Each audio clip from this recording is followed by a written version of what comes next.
Puerto Rico has been coveted for its natural resources dating back to Christopher Columbus' first landing there in 1493. 17 years ago, Luis Jorge Rivera Herrera made a discovery that would help to preserve some of the natural splendor that still remains after 500 years of tumultuous history.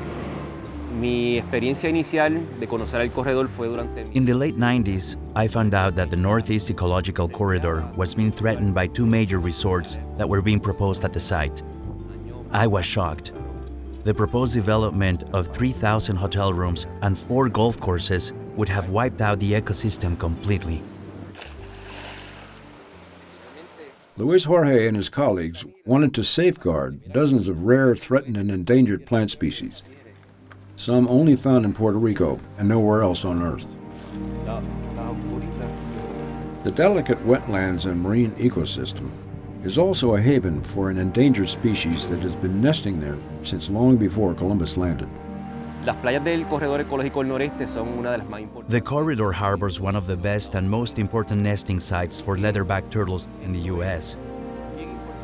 It has the ideal setting to foster nesting activity that will help those populations of the endangered species to recover.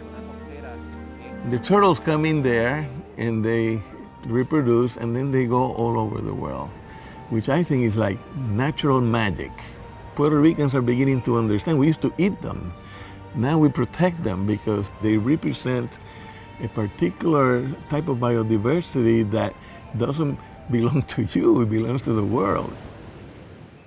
As a scientist, Luis Jorge thought that providing the data about the environmental importance of the area to the government would stop the development plans. But he soon learned that science alone wasn't going to save the corridor. Probablemente un inicio fui bastante ingenuo. We needed to adopt a new strategy. We began filing lawsuits.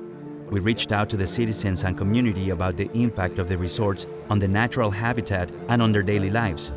We did this through the press, television and radio, and social networking. Ultimately, we gained momentum when we held a festival that included music and cultural activities, but educated people about the turtles and their habitat.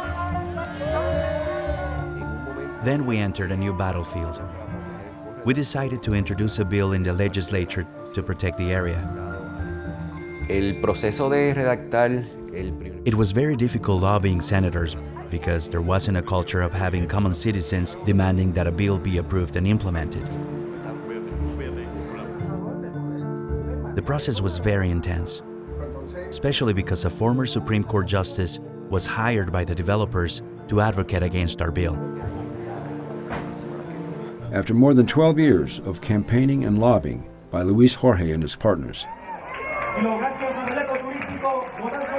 the governor of Puerto Rico signed the Northeast Ecological Corridor into law as a permanently protected nature reserve. We were extremely happy and proud after having put in all that time and effort. Even happier because it was unanimously approved by all the legislators. The